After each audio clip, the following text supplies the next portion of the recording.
चलिए, तो आज के क्लास में हम लोग खोरठा व्याकरण पढ़ने वाले हैं। हम लोग खोरठा का मेन सिलेबस कवर कर रहे हैं, जिसमें अभी हम लोग खोरठा व्याकरण में पहुंचे हैं, जिसका पहला टॉपिक है संज्ञा।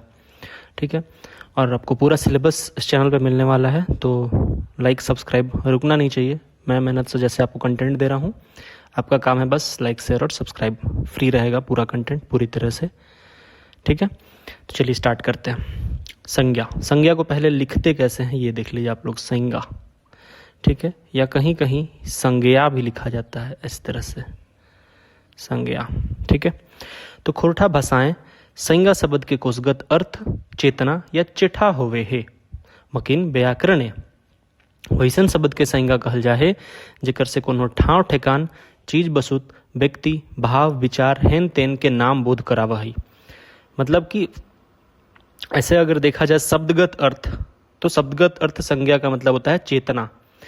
लेकिन व्याकरण में जब हम लोग शब्द संज्ञा का अर्थ देखते हैं, तो वही जैसे हिंदी में बोलते हैं ना, किसी भी व्यक्ति वस्तु जाति भाव स्थान के नाम को संज्ञा कहते हैं, तो वैसे ही है व्यक्ति वस्तु चीज ठाव ठेकान के नाम को बोध करावा है, उके संज्ञा कहल जाए। ठीक है, दोसर अर्थे कहल जाए तो कोनो नाम संज्ञा है, कोई भी नाम। ठीक है, कोई भी नाम क्या हो जा रहा है, संज्ञा हो जा रहा है।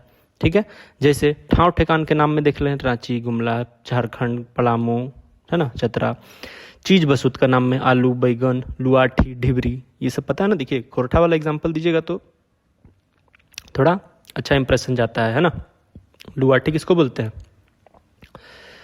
लुआठी, ढिबरी, तितकी, ये सब आप लोग बताइए कमेंट में क्या होता है ये सब। ठीक है, व्यक्ति के नाम, व्यक्ति के नाम में आ जाएगा भाई मंगरू, बिरसा, कारू, ये सब जो भी नाम आपका अपना नाम।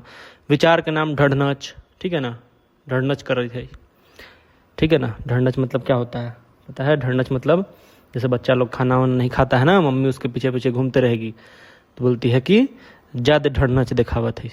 ठीक है, खोरठा भाषाई संज्ञा के खेचा खांदा भिनु भिनु विद्वान करलत। खेचा खांदा मतलब खोरठा के बारे में अलग अलग विद्वान लोग पढ़ाए हैं, बताए हैं। ठीक है, तो डॉक्टर ए.के. झा जी अपन किताब खोरठा साहित्य सदानिक व्याकरणे अर्थ के आधारे हिंदी रकम संज्ञा के 5 गो भेद बतवलत।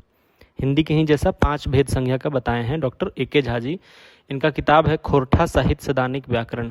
ये बार बार आपको मेंशन करना पड़ेगा क्योंकि सारा कुछ ये इसी किताब में बताए हैं। ठीक है, तो संज्ञा के 5 भेद वही वाले हैं जो हिंदी में होते हैं। व्यक्तिवाचक, जातिवाचक, गोठवाचक, चीज बसुतवाचक और भाववाचक। ये हो गया द्रव्यवाचक।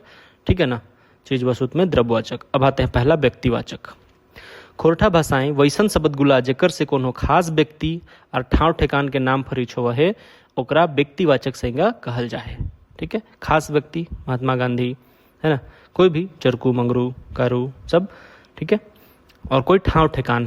ठीक है, ठाव ठेकान वही हो गया रांची, पलामू, दुमका, गोड्डा, ये सब। ठीक है, चरकू, भगजोगनी, करिया, दुमका, ये सब एग्जाम्पल दिया हुआ है। जातिवाचक अब आते हैं। जातिवाचक में होता है वैसन शब्द गुला जेकर से गोटा जाइत या समुदाय के नाम के बोध हुआ है, उ शब्द के जातिवाचक संज्ञा कहल जाए। जैसे किसान, गोरू डांगर, पाखी, पाखी मतलब पंछी, आरो आरो आरो आरो etc। अब गोइठवाचक संज्ञा, जे शब्द से खोरठा भाषाएं कोनो गोठ समूह भीड़ भाड़ हेन तेन के बोध हुआ है, उस शब्द के गोइठवाचक संज्ञा कहल जाए। गोइठवाचक, समूहवाचक जिसको बोलते हैं। ठीक है ना, गोइठवाचक संज्ञा कहल जाए। अब आते हैं एग्जाम्पल, तो जतरा, पेठिया, पंचायत, मेला, ये सब समूहवाचक। अब आएंगे चीज बसुतवाचक, जिसको हिंदी में क्या बोलते हैं? द्रव्यवाचक जिसको बोलते हैं, है ना, द्रव्य। तो खोरठा भाषाएं जैसन शब्द वैसन शब्द होगा, वैसन शब्द जेकर से कोनो चीज बसुत के नाप तोल जोख तौल के पता चलो है, ओकरा चीज बसुतवाचक संज्ञा कहल जाए। जैसे कोयला, लुग्गा, दूध, लुग्गा मतलब बताइएगा आप लोग, धान, ये सब। अब उसके बाद आता है 5वां नंबर और लास्ट, भाववाचक संज्ञा। जे शब्द गुला से कोनो बेकैत आर चीज बसुत के स्थिति, अवस्था, भाव और गुण दोष के पता चलो है, उस शब्द के भाववाचक संज्ञा कहल जाए। ठीक है, तो शब्द गुला से उसका स्थिति, उसका अवस्था या उसका भाव, जैसे उसका गुण में क्या आ जाएगा किसी का, तो वीरता है, सुंदरता है। दोष में क्या आ जाएगा, तो चोरी डकैती, है ना, लुटमारी। अवस्था में बुढ़ारी, जुआनी, गिदराली। और भाव में आ जाएगा प्रेम, प्यास, ये सब। तो ये हो गया भाववाचक संज्ञा। ठीक है, तो ये ए.के. झा जी 5 भेद बताए थे। अब डॉक्टर बी ए नौदार जी का अपन किताब है खोरठा भाषा और साहित्य उद्भव और विकास, ये बी ए नौदार जी का किताब है। तो आप लोग जब भी किसी खोरठा के विद्वान को मेंशन करेंगे तो उनकी किताब के बारे में रेफरेंस देंगे कि इस किताब में ये बोले हैं। ठीक है, जैसे डॉक्टर ए.के. जी का किताब, झा जी का किताब बताए थे, बी ए नौदार जी का किताब है खोरठा भाषा और साहित्य उद्भव और विकास। तो ये संज्ञा के दू रकम से बाटा खुटा करल हत, अर्थ के आधारे और उत्पत्ति के आधारे।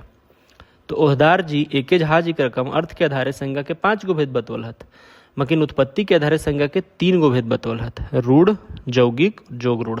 ठीक है, जैसे हिंदी में भी हम लोग पढ़ते हैं रूढ़, यौगिक और योग रूढ़, तो वही एक इसमें ओहदार जी जो है वो 3 भाग में बांटे हैं, रूढ़, यौगिक और जोग रूढ़।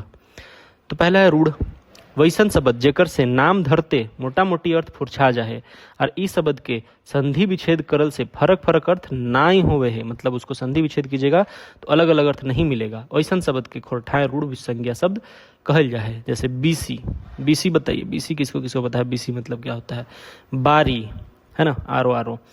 तो ये सब जो शब्द है इसको रूढ़ बोलते हैं, मतलब जिसका संधि विच्छेद करने से अलग अलग कुछ मतलब नहीं निकलता है। ठीक है ना, मतलब कि इस शब्द से नाम धरते मोटा मोटी अर्थ पता चल जाए।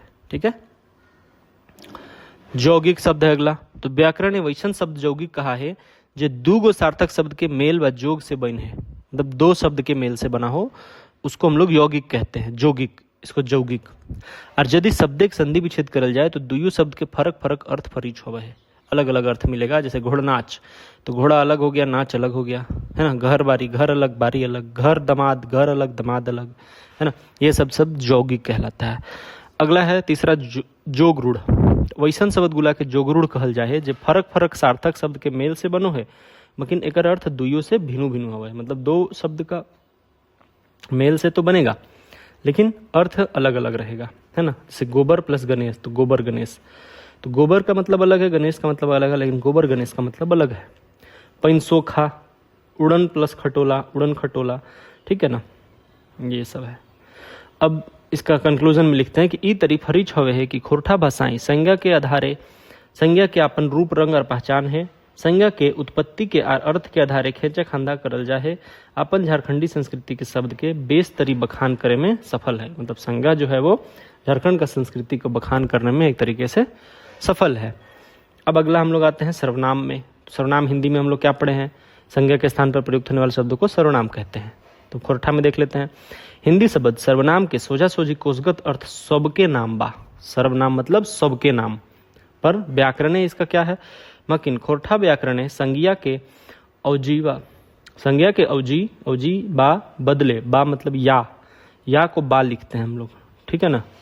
खोरठा में या के जगह बा लिखते हैं।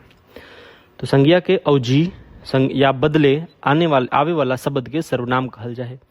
जैसे भगजोगनी एगो बेटी छुआ है, तो भगजोगनी संज्ञा है, लेकिन भगजोगनी की जगह ऊ लगा देंगे। ऊ बड़ी चनफनिया है और ओकर बाप बनिहारी करो है, तो ये सब क्या हो गया, ऊ और ओकर सर्वनाम हो गया। जैसे भगजोगनी संज्ञा थी, ठीक है ना, नाम है भगजोगनी, और ऊ और ओकर ये दोनों भगजोगनी की जगह पे यूज हो रहा है, इसलिए सर्वनाम हो गया। अब सर्वनाम के भेद हिंदी में भी 6 होते हैं, खोरठा में भी 6 ही हैं, ठीक है ना। कुल मिला जुला के लगभग चीज सेम रहेगा, है ना। सर्वनाम के भेद, पुरुषवाची निश्चय, जिसका निश्चय को हम लोग बोलते हैं ठेकान, कि एकर कोनो ठेकान हो, ठीक है ना। और अनिश्चित यानी अनठेकान, है ना, कि जैसे कोई नया प्लेयर आता था खेलने, क्रिकेट खेलते थे हम लोग, तो अगर नया प्लेयर आया छक्का मार दिया तो बोलते अनठेकान ही मार दे लो, ठीक है ना। तो अनठेकान वाची हो जाता है। फिर जोरनार वाची, जोरने वाला, सवाल यानी सवाल करने वाला, और निज यानी गुणवाची, दोनों सेम कहलाता है, ठीक है। पुरुषवाची, कहवैया और सुनवैया, पुरुषवाची क्या होता है, कहवैया और सुनवैया के बदले प्रयोग होने वाला शब्द के पुरुषवाचक सर्वनाम कहल जाए। कहवैया यानी कौन, फर्स्ट पर्सन, और सुनवैया यानी सेकंड पर्सन, ठीक है ना, तो उसको पुरुषवाचक सर्वनाम कहते हैं। खोरठा भाषा एक 3 गो भेद पावल जाए, ठीक है। पुरुषवाचक सर्वनाम का खोरठा में 3 भेद पाया जाता है, पहिल पुरुष, मध्य पुरुष और ऐन पुरुष, ठीक है। तो 3 भेद इसका पाया जाता है खोरठा में, ठीक बात है। तो क्या लिखा हुआ है कि इसका पहिल पुरुष का एग्जाम्पल हो जाएगा हम और हाम, फर्स्ट पर्सन। मध्य पुरुष तू, तोए, और ऐन पुरुष में ई और ऊ आ जाता है, ठीक है। अब देखिए बहुवचन इसका करेंगे तो हम का हामिन हमनिन, तू का तुहिन तोहिन तोहनिन, और ई और ऊ का एकहीन एखनीन ओखीन ओखनीन, ये सब आ जाता है। ठीक है, ये सब एग्जाम्पल है आपका, याद रखिएगा। जैसे हम जाई रहल ही, तो ही पढ़ रहल है, तो ये सब एग्जाम्पल हो जाता है। ठीक है, अब आते हैं निश्चयवाचक, जिसको कि ठेकानवाचक भी बोलते हैं। ठीक है, तो जे शब्द से निश्चित चीज वस्तु के अवजी पर जोग हव है, उ शब्द के निश्चयवाचक या ठेकानवाचक सर्वनाम कहल जाए। निश्चित चीज वस्तु के लिए, जैसे एहें आहें एहेटा ओहेटा, ये सब। जैसे एहें रावण के मारलय, ठीक है, ओहे किताब के लानबे, एहेटा तो के मारबो, ठीक है ना, ये सब हो जाता है ठेकानवाची। अब अनिश्चयवाची या अनठेकानवाची, तो खोरठा भाषाएं कोई अनिश्चित चीज वस्तु के बदले अवैया शब्द गुला के अनिश्चयवाचक सर्वनाम कहल जाए। अनिश्चित चीज वस्तु के जगह पे आएगा, जैसे कुछ हो, कौन, कोई, ये सब श्योर नहीं है, अनिश्चित है, अनठेकान है। ठीक है, तो तोहार दुआरे कोनो खाड़ है, तो कोई खाड़ा है तो कोनो खाड़ा है, पता नहीं है कौन खड़ा है, अनिश्चित है। ठीक, अब आता है जोरनारवाची। जोरनारवाची को खोरठा भाषाएं वैसन शब्द जेकर से कोनो जोरनार या नाता गोतर और संबंध के पता चला है, उस शब्द के जोरनारवाची सर्वनाम कहल जाए। शब्द के जोरनारवाची सर्वनाम कहल जाए, जैसे जे से ते जे से, है ना, ते जेकर तेकर आरो आरो इटीसी। ठीक है ना, तो जे बेड़ुलई से जरिबाना देतई। ठीक है, जे बेड़ुलई, बेड़ुलई माने बिगड़लई, कुछ चीज को जो बिगाड़ा वो जरिबाना यानी जुर्माना। तो ये सब वर्ड पे ध्यान दीजिएगा। हम जे कहबाऊ से करबाऊ। ठीक है, अब अगला है सवालवाची यानी क्वेश्चन मार्क, सवालवाची। ठीक है ना, प्रश्नवाचक सर्वनाम। जैसन शब्द से कोनो सवाल के बोध हुआ है बा कोनो सवाल के अवजी प्रयोग करल जाए या सवाल के जगह पे प्रयोग किया जाता है, ओकरा सवालवाची सर्वनाम कहल जाए। जैसे का, की, किना, कौन, केकर, कखन, ये सब। जैसे कखन जेबे टीसन, टीसन यानी कौन बताएगा, स्टेशन। ठीक है ना, स्टेशन को टीशन बोला जाता है। की खाई थे, क्या खा रहे हो। अब आते हैं गुणवाची, निजवाची। जे शब्द से कोनो गुण, कोनो प्रकार, कोनो भाषाएं, कोनो महत्व और माइन के पता चलो है, वो गुणवाची सर्वनाम कहल जाए। जैसे ऐसन वैसन तैसन जैसन कैसन, यही सब। ठीक है, कैसन नहीं होगा, कैसन तो सवालवाची में आ जाएगा। ऐसन मार कंधियों ना देख ले हलिए। ठीक है ना, ऐसन मार मतलब ऐसा मार हो रहा था कि कभी वैसा नहीं देखे थे। जैसन करनी वैसन भरनी। ठीक है, तो ये सब गुणवाची आ जाता है। चलिए अब इसका कुछ विशेषता देख लेते हैं कि ये खोरठा में है जब सर्वनाम, तो इसकी क्या विशेषताएं हैं। तो खोरठा भाषा के सर्वनाम के अपन विशेषता है जे झारखंडिक अन्य भाषा परिवार से भिन्न पहचान दिखवा है। खोरठा भाषा के सर्वनामिक विशेषता हेठे रकम उखरावल जाए पारे। तो ये सब याद रखिएगा, इसी तरह से लिखना होगा आंसर।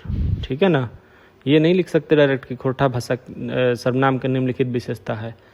सोचिए जो ये लिखेगा और आप सिर्फ एक लाइन लिख दीजिएगा निम्नलिखित, तो जन नंबर किसको ज़्यादा आएगा। तो ये सब याद रखिएगा। खोरठा भाषा के सर्वनाम के अपन विशेषता है झारखंडिक अन्य भाषा परिवार से भिन्न पहचान देव है। खोरठा भाषा के सर्वनाम विशेषता हेठे रकम उखरावल जाए पारे।